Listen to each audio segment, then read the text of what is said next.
The challenge of the Yukon. On King! On, you huskies! The Wonder Dog King, swiftest and strongest of Eskimo lead dogs, blazes the trail through storm and snow for Sergeant Preston as he meets the challenge of the Yukon. Sergeant Preston was typical of the small band of Northwest Mounted Police who preserved law and order in the new Northwest country, where the greed for wealth and power led to frequent violence and bloodshed.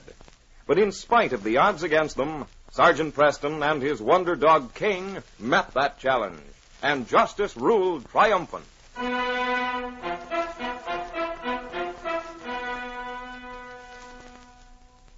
There was a look of anticipation on the face of Inspector Grayson of Northwest Mounted Police. He sat at his desk before Sergeant Preston and his big lead dog King, who stood close to his master. The inspector would never have admitted it, but he enjoyed getting the report of his favorite officer. Perhaps it was the way the sergeant told the story, or, again, it might have been that Sergeant Preston's reports were usually more exciting, as his assignments were difficult and dangerous. The inspector smiled as he looked at the younger Mountie. Well, sit down, Sergeant. I'd like to hear about this case from the beginning. Thank you, sir.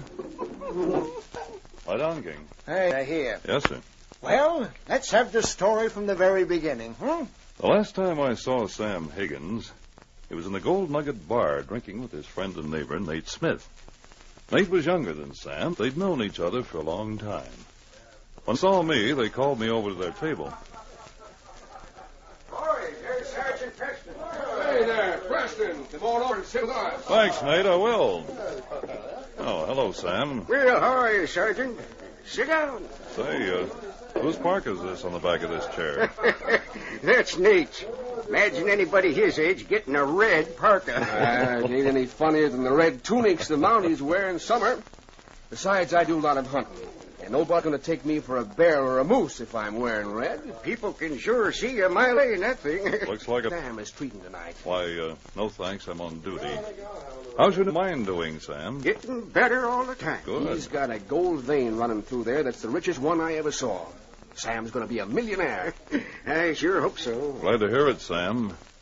You must be working hard. I haven't seen you in town for a long time. Every month. Nate here helps me pack it in along with his. Yeah, and what I bring in ain't worth carrying. My claim ain't like Sam's. I get just about enough out of it to live on. Well, hello, Nate. Oh, hi, Dave. You know Sam and Sergeant Preston, don't you? I know Sam, but I ain't met the sergeant. Sergeant, this is Dave Banks. Sergeant Preston. How do you do? Yeah, how are you? That's a friend of mine, Slim Jenks. Hello, Slim. Pull up some chairs, boys, and sit. Fine, suits me. Come on, sit down. I'd never seen Dave and Slim before. Dave was big and blustery, and I didn't like him. And Slim was small and shifty-eyed. I didn't stay much longer. As I said before, that was the last time I saw Sam. Saw him alive, that is. It was 2 weeks later when Nate and a French-Canadian trapper by the name of Paul Rene came bursting into police barracks looking for me. Sergeant Preston! Sergeant Preston! Quiet, King. Well, Nate, what's wrong? It's Sam. Paul and I got back from a hunting trip and found him dead. Dead? Sam was murdered. He was shot, Sergeant. Shot and robbed. How long have you been away? Paul and I were on a 3-day hunting trip. Sam must have been killed 2 or 3 days ago. The cabin was icy cold. Fire out. Sam frozen stiff. Did you and Paul see him before you left? Nate and me, we stopped there just before we go on hunt. Did Sam have much gold there in his cabin? Yes, he did. He had thousands of dollars worth waiting to be taken to the bank. Well, go out to Sam's cabin right away.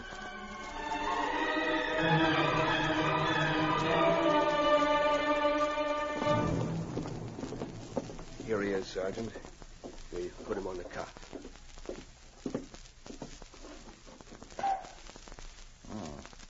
Shot through the back of the head. Where was the body?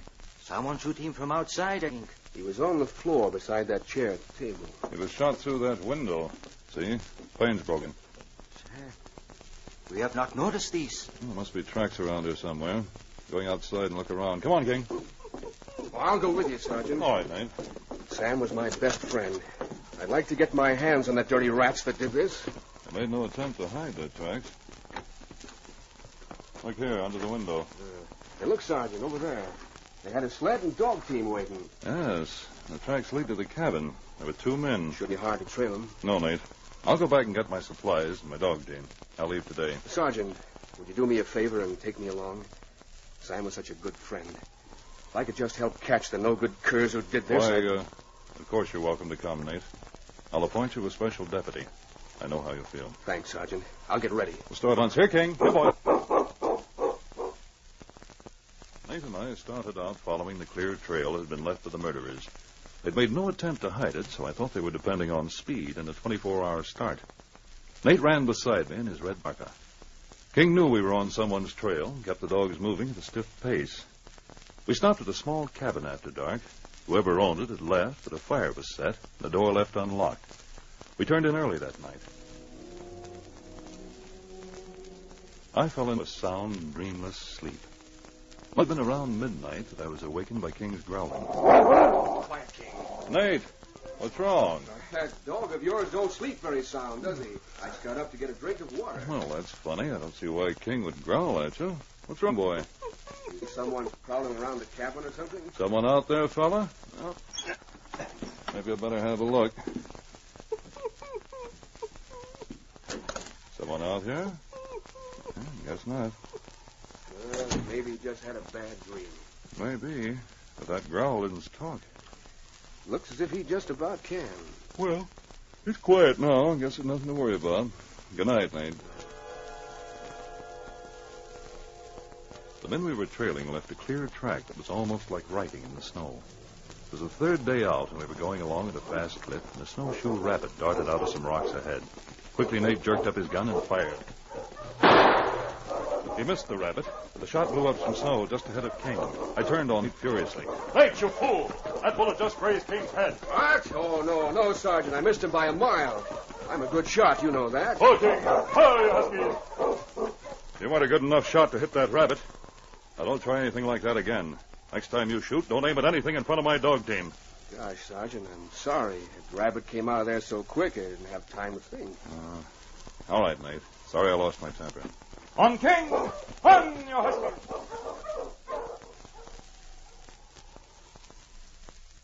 I figured we must be about a day behind the men we were after. We camped in the open that night, since the mountains were ahead. The firewood was low, and I went out with King to replenish it. We went back to a group of trees not far from the campfire while Nate got the sleeping bags ready. As I chopped at a dead log, King saw some kind of animal nearby and chased off after it. Suddenly, the head of my axe broke off. I couldn't fix it, so I started back to the camp for another. The snow was thick, and my footsteps were muffled. As I neared the fire, I saw King coming toward the camp from the other side, his eyes reflecting the fire. Then I saw Nate.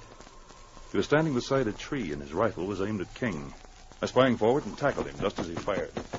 Oh, you don't? Hey, what are you... Back, King. Never mind, boy. I've got him. Get up, Nate. Preston, what's the idea of knocking me down? No use pretending, Nate. You were deliberately trying to kill King. I ought to beat your brains out. What? Was that King? You knew it was. Oh, I didn't. I saw King go off with you. I thought that was a wolf. You know better than that. No wolf would walk into a camp like that. You didn't hear any of the other dogs barking. Really, Sergeant. I just looked up and saw him all of a sudden. I just didn't take time to think. That's the second time you've tried to shoot him. I didn't, Sergeant. It was an accident. That's what you'd have said if you'd killed him. Now get into that bedroll fast. Watch him, King. Keep that dog away, Preston. That dog is going to watch you all night. If you try to get up without calling me, I won't answer for the consequences. Watch him, boy. Keep him there.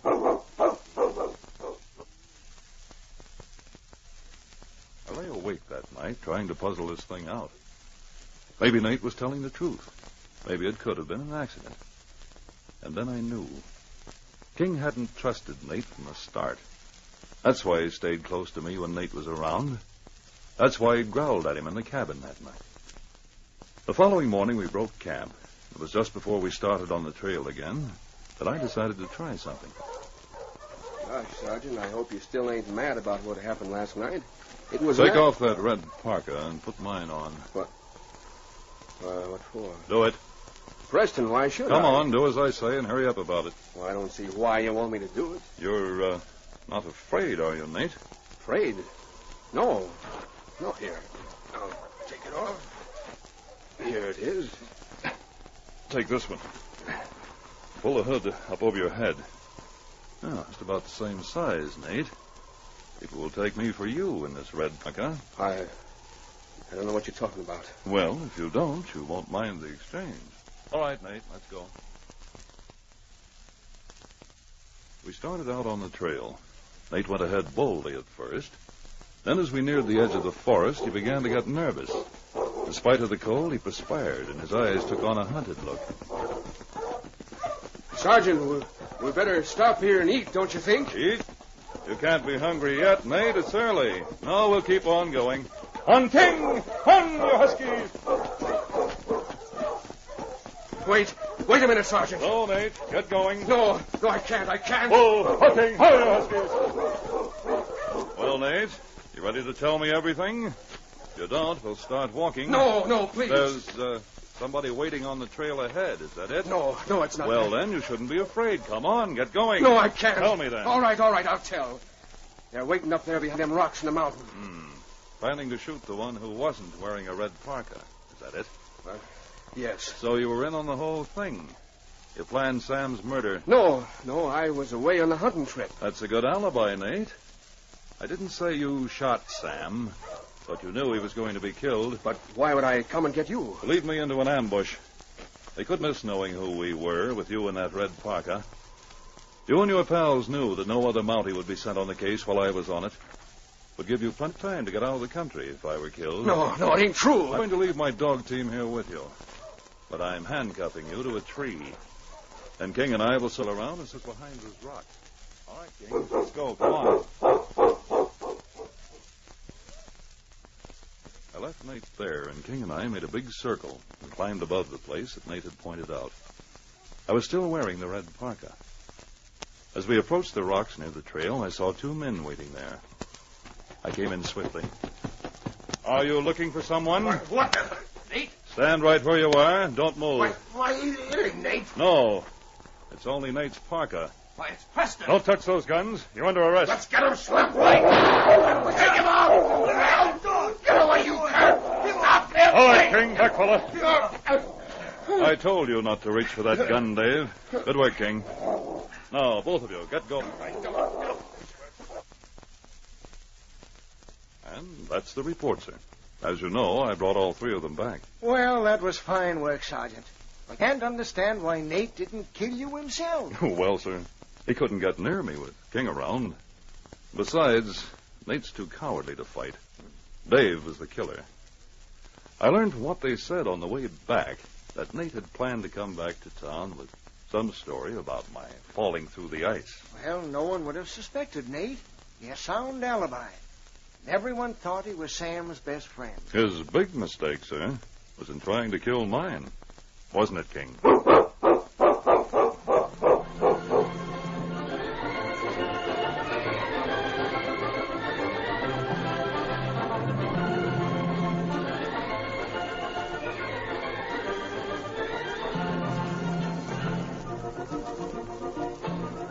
These copyrighted dramas originate in the studios of WXYZ Detroit, and all characters, names, places, and incidents used are fictitious.